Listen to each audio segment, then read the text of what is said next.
അതിവിശിഷ്ടമായ സ്നേഹം എന്ന വിഷയത്തെക്കുറിച്ചാണ് പറഞ്ഞുകൊണ്ടിരിക്കുന്നത്.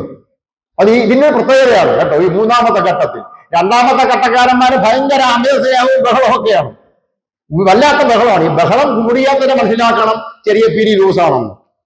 അമിത സ്നേഹം മക്കളോടായാലും ആരോടായാലും ഈ അമിതമായ സ്നേഹം അത് അകൽച്ച ഉറപ്പാണ്. നമ്മളുടെ കുഴപ്പം എന്താണ്? എന്തുമാത്രം അകൽച്ച പാലിക്കണമെന്ന് നമുക്കറിയില്ല. നമ്മൾ അടുത്ത പിന്നെ അമിതമായ അടുപ്പമാണ്. ഈ അമിതമായ അടുപ്പങ്ങളെല്ലാം ഒടുവിൽ വൻ അകൽച്ചയിൽ അവസാനിക്കും എന്ന് നമുക്കറിയില്ല. ഈ മിനിമം കാര്യങ്ങൾ നിൽക്കാൻ, ഭക്ഷണമായാലും ശരി, സ്നേഹമായാലും ശരി, പണമായാലും ശരി, ഏതായാലും അമിതമായാൽ അത് അതിന്റെ ഓപ്പോസിറ്റിലോട്ട് പോകും.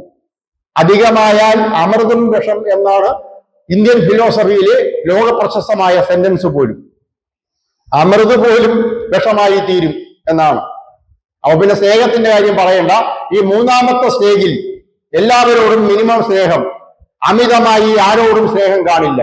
കാരണം അമിതമായി ആവശ്യമില്ലല്ലോ. അമിത സ്നേഹം പ്രകടനമാണ്, കാര്യം സാധിക്കാനുള്ളതാണ്, മറ്റുള്ളവരെ പറ്റിക്കുന്നതാണ് അമിത സ്നേഹ പ്രകടനങ്ങൾ.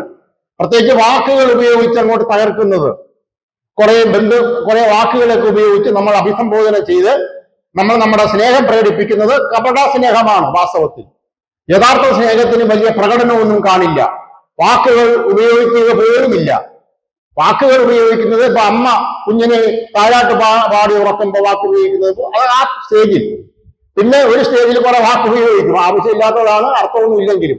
ഉള്ള കാലവും വാക്ക് ഉപയോഗിക്കുന്നില്ല എന്നുള്ളതാണ് ഭാര്യയ്ക്കും ഭർത്താവിനും തമ്മിലുള്ള പിണക്കം പോലും. അത് ബോധമില്ലായ്മയാണ്. കാരണം നമ്മുടെ ജീവിതത്തിലെ പ്രായമനുസരിച്ച് നമ്മുടെ സ്നേഹ പ്രകടനത്തിന്റെ രീതി മാറണം. ഇങ്ങനെ മാറിയില്ലെങ്കിൽ അത് അമിത പ്രകടനമായി അത് നശിക്കും.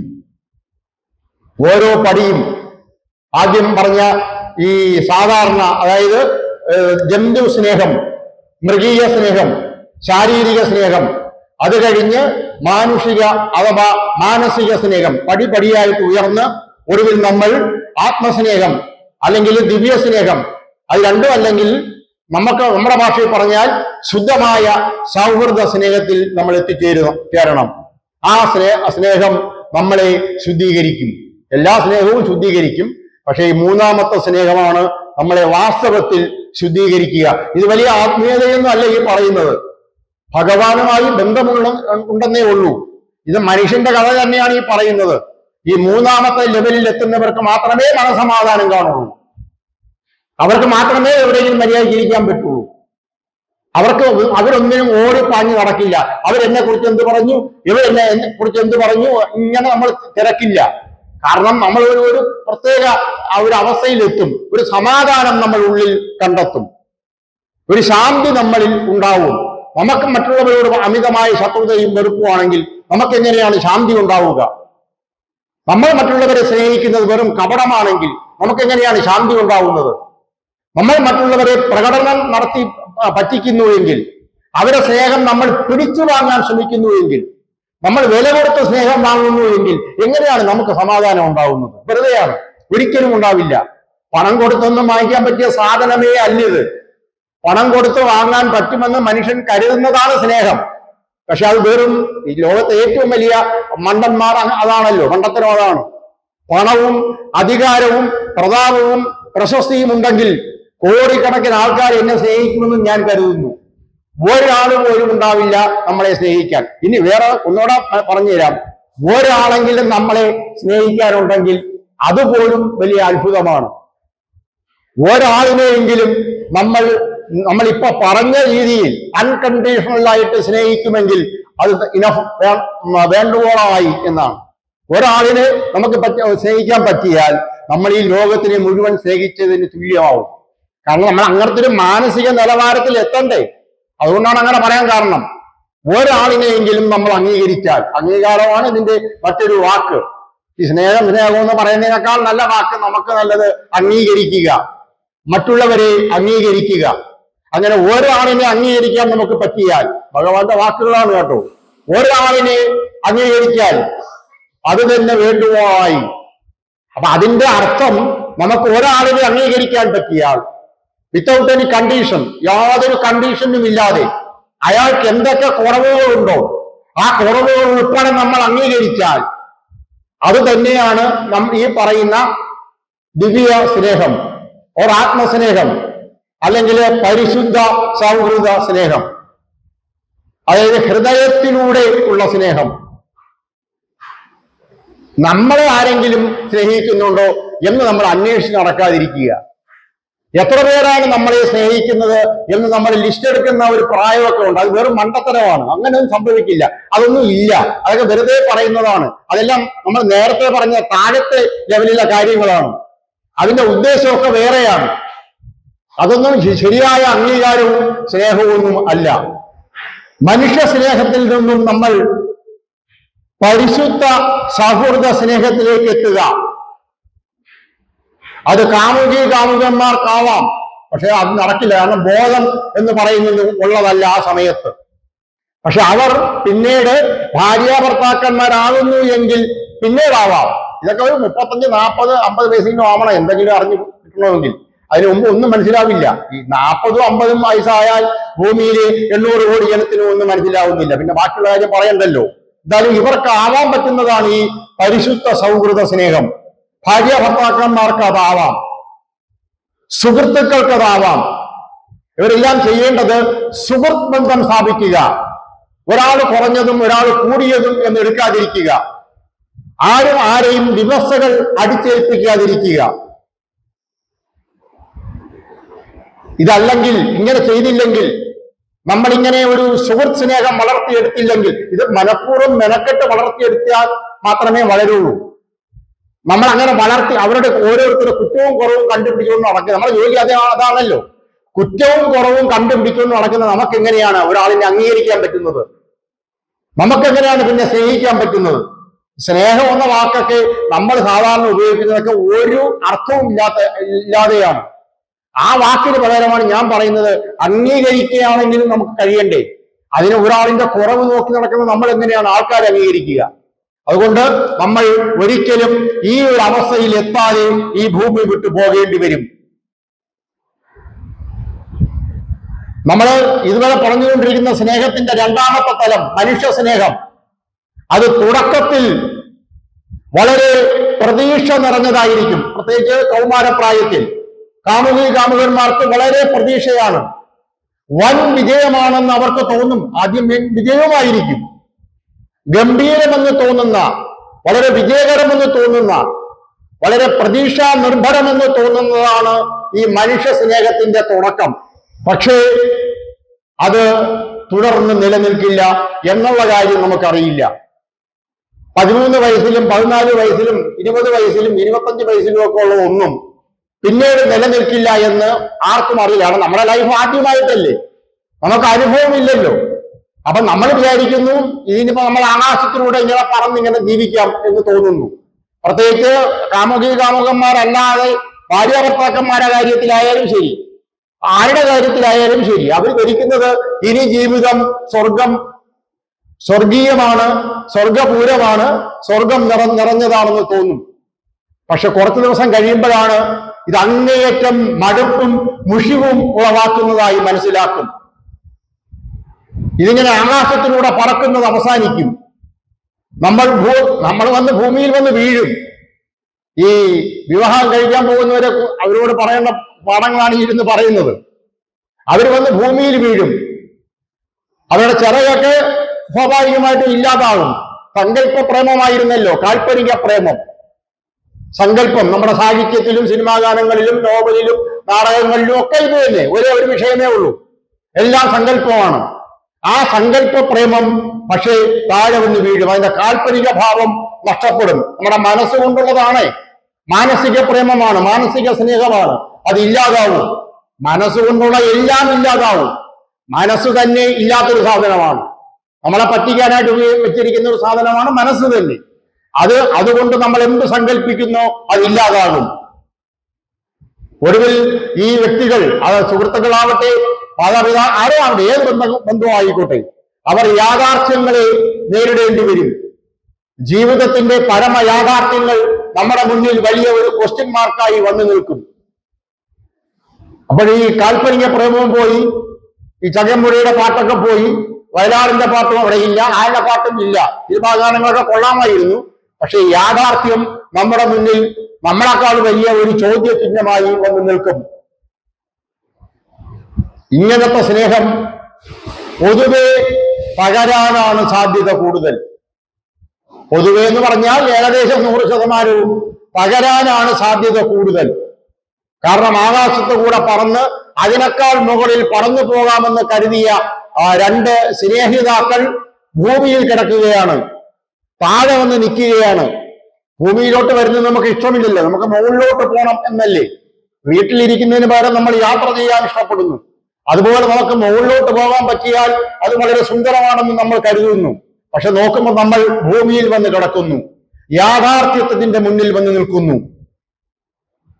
അങ്ങനെ വന്ന് ഭൂമിയിൽ വന്ന് കയ്യും കാലും ഒടിയുന്നതിന് മുമ്പ്, അതായത് ബന്ധങ്ങൾ തകരുന്നതിന് മുമ്പ്, പരസ്പരം ശത്രുത ഉണ്ടാകുന്നതിന് മുമ്പ്, പരസ്പരം അങ്ങേയറ്റം വെറുപ്പും ശത്രുതയും ഉണ്ടായി എന്റെ ലോകത്തിലെ ഏറ്റവും വലിയ ശത്രുവാണ് നീ എന്ന് പറയുന്നതിന് മുമ്പ് ശരിയായ കാര്യങ്ങൾ മനസ്സിലാക്കുക.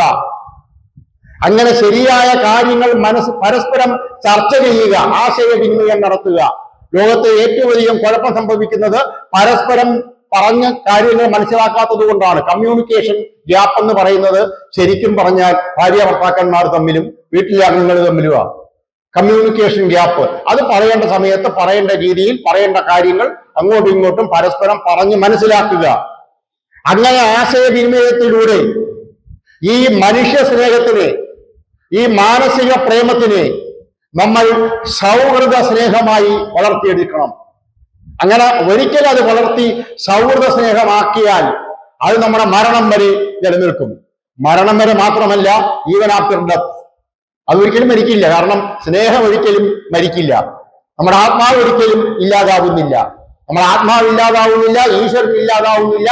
അതുകൊണ്ട് തന്നെ സ്നേഹം ഇല്ലാതാവില്ല. കാരണം ഈശ്വരനാണ് സ്നേഹം, സ്നേഹമാണ് ഈശ്വരൻ. നമ്മൾ ഇനി അടുത്തിനിയും വിശദമായി പറയാൻ പോകുന്നത് അതിനെ കുറിച്ചാണ്.